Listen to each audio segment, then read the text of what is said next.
할렐루야. 하나님의 평강이 우리 귀한 성도님들 한 분 한 분의 가정에, 영혼에, 그 심령에 함께 하시기를 예수님의 이름으로 축복합니다.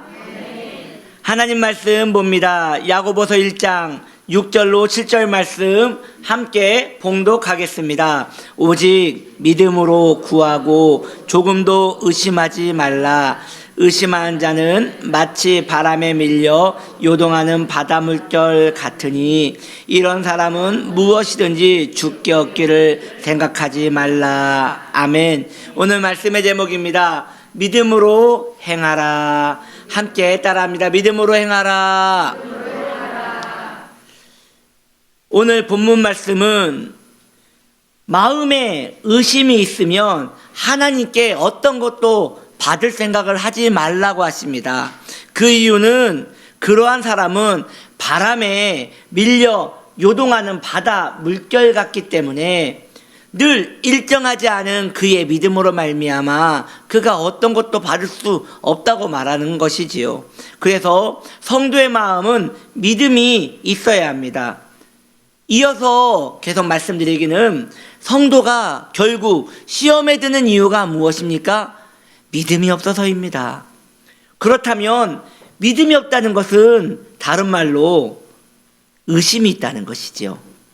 의심이란 이 단어는 원어로 보면 마음이 나누어진다라는 뜻이 있습니다.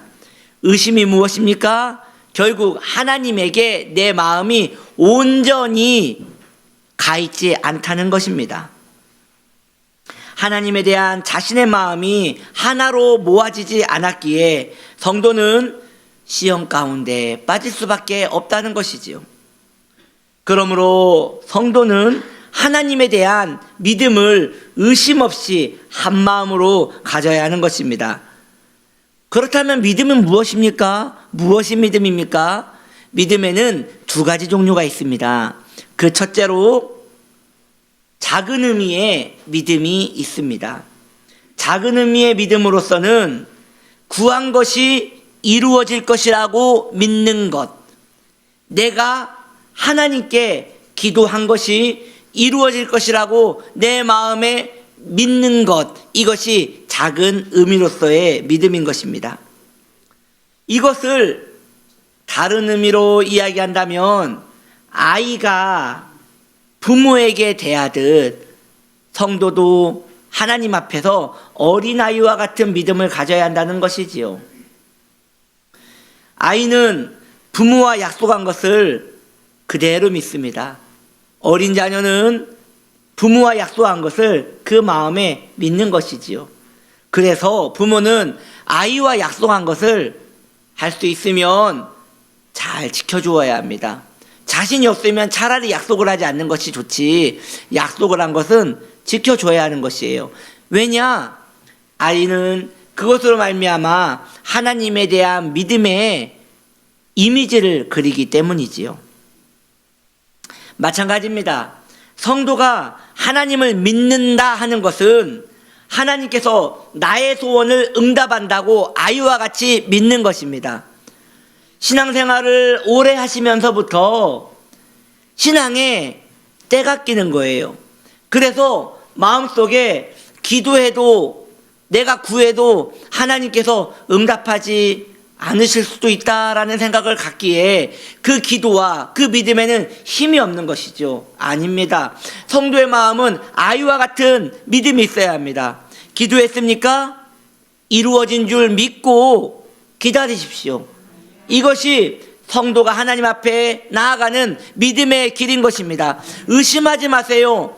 성경은 말합니다. 의심했다면 그것은 물결치는 물과 같아서 어떤 것도 받을 수 없다고 말하고 있습니다.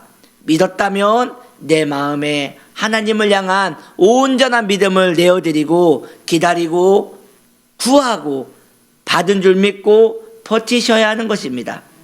두 번째, 믿음의 의미는 큰 의미로서의 믿음이 있습니다. 즉 하나님의 선하심을 믿는 것입니다. 좀 정리할까요? 좁은 의미로서의 믿음은 내가 간구한 것을 하나님께서 주신다고 믿는 것이고요. 두 번째, 의미로서 큰 의미는 하나님의 선하신 성품을 믿는 것이지요. 어떤 것도 믿을 수 없어도 하나님은 선하시다 믿고 그 선하심에 나를 내어 맡기는 신앙생활인 것입니다. 대체로 성도가 믿음에서 미끄러져 시험 속에 빠져드는 이유는 하나님의 선하심에 대하여 마음이 흔들린 것이에요. 그래서 시험에 든 성도는 꼭 하나님께서 자신에게 어떤 관심도 없다라는 하나님의 먼 감성이 느껴지는 것이에요. 아닙니다. 우리 하나님은 우리의 호흡보다 우리와 더 가까이 계신다고 말씀하고 계십니다. 왜냐? 선하신 분이시기 때문이지요. 성도가 그 마음이 상하여 시험 가운데 들어가면 꼭 욥의 아내와 같이 그 마음이 딱딱해지는 것이에요. 욥은 하나님 앞에서 자신의 신앙을 지키고자 마음을 계속 버텨냅니다. 그리고 고백합니다. 우리 잘 아는 말씀이죠. 주신 이도 여호와시요 취하신 이도 여호와시니 오직 하나님이 찬양을 받으실지니라 하고 자기의 마음을 딱 고정시키거든요. 믿음 안에서, 하나님의 선하심 안에서. 그런데 그걸 본 욥의 아내는 차라리 하나님을 욕하고 죽어라 하고 욥을 버리고 떠나버립니다. 그게 왜 그런 것입니까? 그의 마음에 하나님에 대한 그 선하심을 믿지 않은 것이에요. 잃어버린 것이죠. 하나님의 선하심에 대하여 흔들리지 마십시오. 우리 하나님은 어제나 오늘이나 선하신 하나님이십니다. 성경은 선하신 하나님에 대하여 이렇게 말씀하고 있습니다. 시편 107편 1절은 이렇게 말하고 있습니다. 여호와께 감사하라. 그는 선하시며 그 인자함이 영원함이로다. 그 인자함이 있는 정도가 아니라 영원하답니다. 끝이 없다고 말씀하십니다. 하나님께서 성도에게 가지고 계시는 모든 계획은 선하십니다. 그리고 그 선하심은 끝이 없으십니다. 성도는 그 선하심을 끝이 없기에 이해할 수 없을 수도 있을 것 같습니다. 그러니 그 하나님을 나와 같이 생각해서 그 하나님은 나에게 관심이 없다 생각할 수도 있을 것 같습니다. 그러나 이건 내 생각일 뿐입니다. 우리 하나님은 변하신 적이 없습니다. 그 선하심이 언제나 끝이 없으셨고 그 선하심을 우리에게 늘 베풀어 주시는 분이십니다. 끝까지 그 선하심을 의지하시기를 바랍니다. 성도가 큰 아픔에 머물게 되면 이러한 생각을 하게 됩니다. 하나님이 선하시다고 하는데 왜 나에게 이런 일이 일어나는 것인가? 얼마나 답답하면 이러한 고백을 하겠습니까? 인간적인 생각으로 그럴 수 있다고 생각이 듭니다. 그러나 대부분은 우리에게 일어나는 모든 안타까운 일은 이 죄악 세상에서 얼마든지 일어날 수 있는 세상입니다. 하나님이 선하신 것과 이 죄악 세상에서 우리가 사는 것은 어쩌면 별개입니다, 여러분. 성도라 할지라도 이 죄악 세상에서 얼마든지 고난을 당할 수 있습니다. 많은 이들이 이미 고난을 당하고 있고 그것 때문에 괴로워하고 있습니다. 또 거기에는 사실 우리의 허물로 인하여 고난이 온다는 것도 우리는 다 알고 있는 것입니다. 우리가 믿어야 할 것은 한번 따라해 볼까요? 그럼에도 불구하고, 이렇게 마음에 우직함이 있어야 돼요. 그럼에도 불구하고 하나님은 선하십니다. 이렇게 마음을 정해야 합니다. 성경에 우리가 잘 아는 히브리서 말씀에 믿음의 주이신 예수 그리스도를 바라보라라고 하시잖아요. 그 바라보다라는 그 성경의 내용은 픽스입니다. 픽스. 우리가 앞정을 꽉 박아놓잖아요. 거기 앞정을 박아놓고 거기 메모지 같은 걸 꽂지 않아요? 혹은 망치로 꽝꽝꽝 박아가지고 거기 옷걸이를 걸잖아요. 마찬가지입니다. 믿음이라는 것은 픽스시키는 것입니다. 하나님은 선하십니다. 이 믿음을 절대 포기하지 않는 것입니다. 내 환경에 어려움이 있을 수 있습니다. 그러나 우리 안에는 언제나 똑같이 그럼에도 불구하고, 아멘, 그럼에도 불구하고 하나님은 선하십니다. 그렇게 마음을 한 곳에 정해야 하는 것입니다. 그래서 성도는 그 마음에 정조가 있어야 돼요. 누가 뭐라 할지라도, 어떤 상황이 있더라도, 아니 하나님은 선하십니다. 하나님은 선하십니다. 또 성경은 하나님의 선하심에 대하여 이렇게 증거하고 있습니다. 창세기 50장 20절에 보면, 당신들은 나를 해하려 하였으나 하나님은 그것을 선으로 바꾸사 오늘과 같이 많은 백성의 생명을 구원하게 하시려 하셨나니. 아멘. 여러분, 이 고백 누가 한 거예요? 이 고백 요셉이 한 것이죠. 요셉, 우리가 잘 알다시피 얼마나 많은 고난 가운데 있었습니까? 그러나 선하심을 놓치지 않으니까 결국 이러한 고백을 하게 되는 것이지요. 하나님께서 이 모든 내 아픔을 선으로 바꾸셨습니다. 성도에게 불행한 일이 일어날 수 있습니다. 그러나 우리 하나님께서 그것마저도 선하게 바꾸실 것을 믿는 것입니다. 예전에 제가 그 리고렘 목사님 있잖아요. 목적 이끄는 삶, 그 쓰신 그 리고렘 목사님 설교를 제가 한번 들어본 적이 있어요. 그때 그 목사님께서 그 얘기를 하시더라고요. 모든 사람이 공통적인 고통이 있는데 하나님께서 꼭 나와 가까운 사람 가운데 내 마음을 굉장히 아프게 하는 사람이 꼭 하나씩은 있다는 거예요. 하나님께서 섭리적으로 그렇게 가시와 같은 사람을 곁에 한 명씩은 꼭 둔답니다. 여러분 공감하십니까? 네, 네. 그렇게 한 분씩 꼭 곁에 두신답니다. 왜냐하면 그러한 사람 때문에 내가 다듬어지기를 원하시기 때문에 그렇게 내 곁에 그런 아픈 사람을, 아프게 한 사람을 꼭 옆에 하나 둔다는 것이지요. 그 사람으로 말미암아 우리는 다듬어질 것입니다.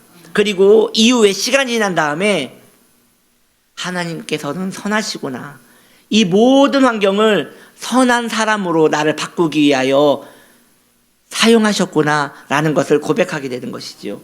우리 하나님 안에 있는 모든 성도는 자신 안에 있는 모든 고통이, 그게 사람이든 그게 환경이든 간에 결국 우리에게 유익하게 될 것입니다. 합력하여 선을 이루게 될 것입니다. 결국 천성간의 성도를 더욱더 복되고 아름답게 만들어주는 작용을 하게 되는 것이지요. 성도에게 일어난 모든 일은 하나님의 선하심으로 말미암아 일어나는 것이니 믿음을 견고하게 하시기 바랍니다. 십자가를 보십시오. 십자가는 고통입니다. 십자가는 우리 주님께서 달려 정말 초라하게 다 벗어서, 다 벗은 몸으로 손에 못을 박으시고 채찍 맞으시고 큰 고통 가운데 괴로워하시다가 죽으신 저주받은 십자가입니다. 그러나 우리 주 예수 그리스도께서 하나님 안에 있지 않았습니까? 그 사건이 어떻게 되었습니까? 부활이 되었습니다. 할렐루야. 십자가를 부활로 바꾸실 전능하신 하나님, 선하신 하나님이라면 내 안에 있는 어떤 십자가든 그게 부활로 될 수 있는 것입니다. 내 안에 작은 십자가, 큰 십자가 상관없습니다. 모두 작은 부활, 큰 부활이 될 것입니다. 이것이 우리가 섬기는 하나님의 바꿀 수 없는 성품입니다. 여러분 하나님을 믿으십니까? 그렇다면 그 성품을 맛보아 알게 될 것입니다. 하나님은 선하십니다. 끝없이 선하십니다. 선하신 분은 악을 행하실 수 없습니다. 참으로 믿을 만한 우리의 하나님이신 것입니다. 아멘.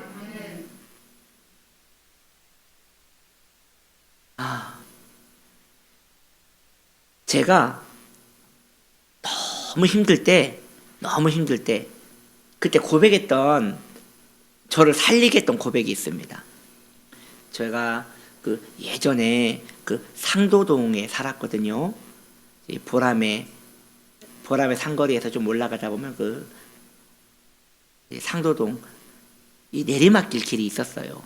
거기에서 이제 출근을 하기 위해서 내려가는데 그날따라 마음이 너무, 이 새벽에 출근을 하는데 마음이 너무 우울한 거예요. 한없이 마음이 우울함이 찾아오는 거예요. 그때 제가 마음은 우울한데 고백한 게 있었어요. 그럼에도 불구하고 하나님은 선하십니다. 그때 제 마음에 또 하나 고백이 일어나요. 선하신 하나님은 선한 것만 주십니다. 그러므로 나에게 일어난 모든 일은 내가 이해할 수 없을지라도 결국 선한 일이고 선하게 될 것입니다. 이 고백을 했는데 제 마음에 힘이 이게 바짝 나는 거예요. 왜 마음에 힘이 생길까요? 제 마음을 제가 이렇게 이미지 컨트롤해서요? 아니죠. 이 고백이 하나님의 성품과 맞기 때문이죠. 우리 한번 따라해 볼까요? 하나님은 선하십니다. 선하신 하나님은 선한 것만 주십니다. 그러므로 나에게 일어난 모든 일은 선한 일입니다. 혹은 선하게 될 것입니다. 여기에서 중요한 거 아멘을 크게 해야 합니다. 아멘! 예, 이렇게 밀어붙여야 합니다. 이렇게 못으로 꽝꽝 박아서 이 신뢰함, 선하심에 대한 신뢰감에서 떨어지면 안 되는 것이에요.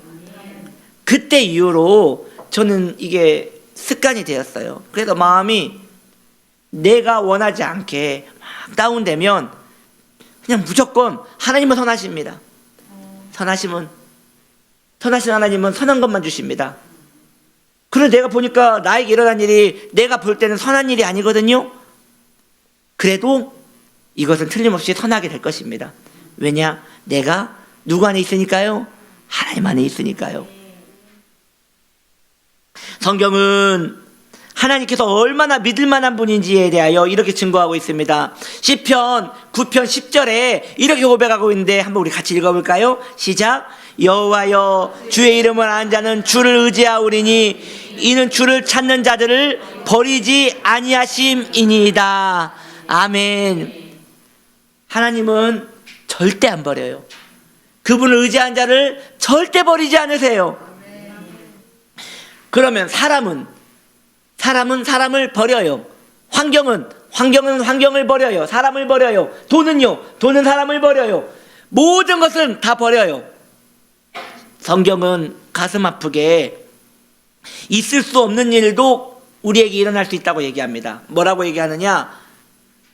사람은 부모도 자식을 버릴 수 있고 자식도 부모를 버릴 수 있다라고 그렇게 가슴 아픈 이야기까지도 이야기합니다.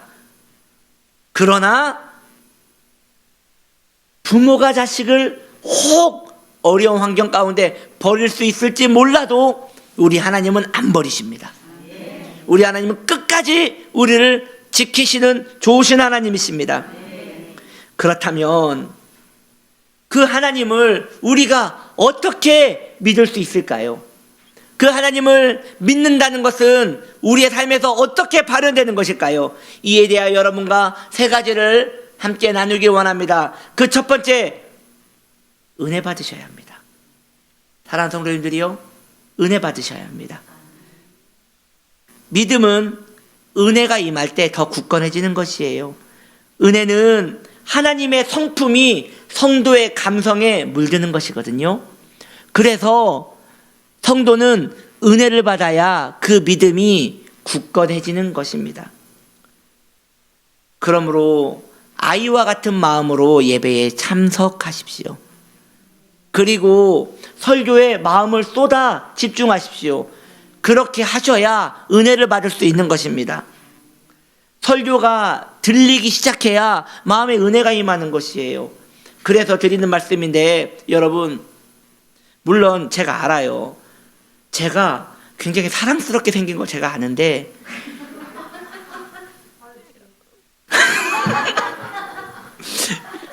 여러분,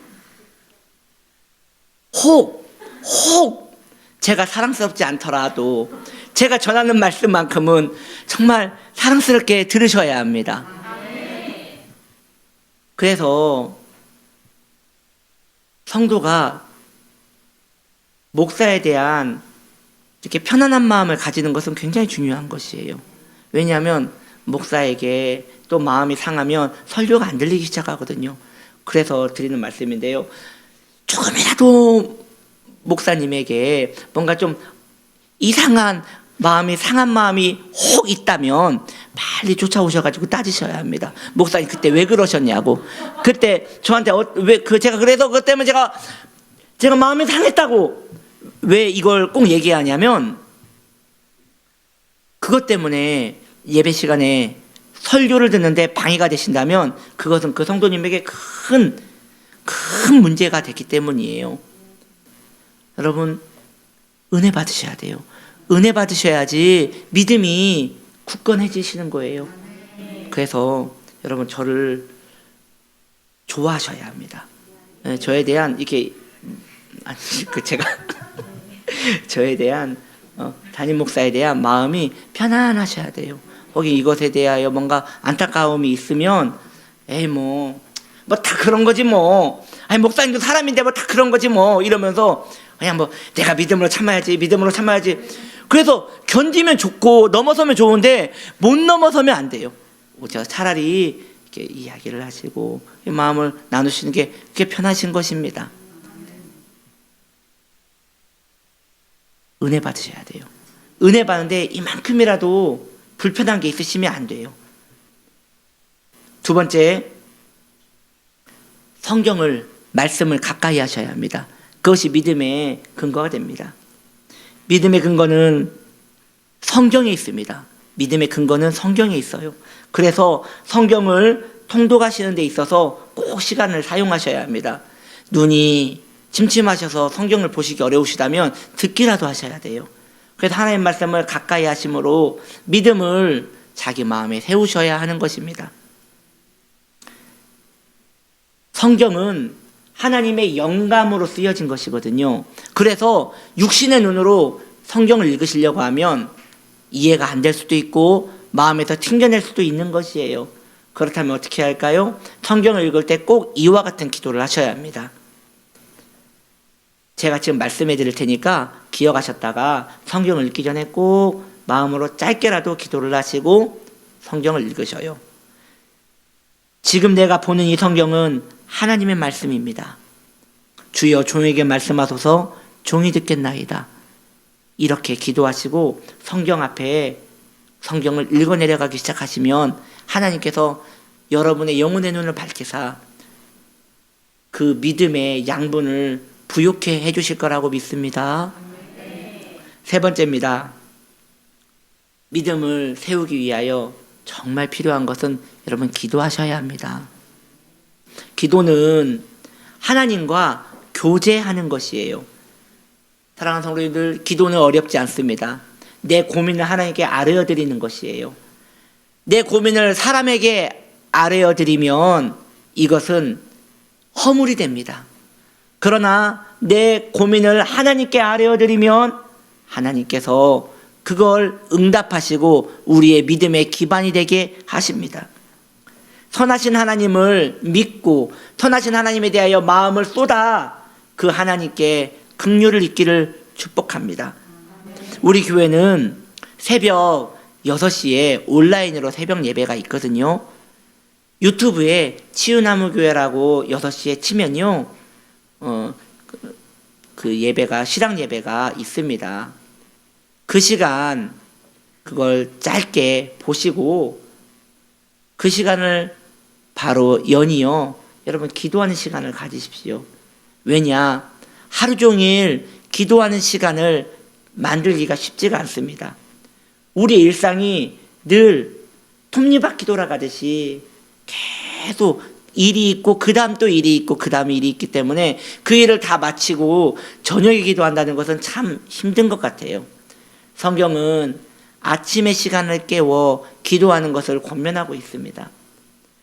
평상시보다 단 30분이라도 일찍 일어나셔서 하나님 앞에 기도하는 습관을 꼭 가지십시오.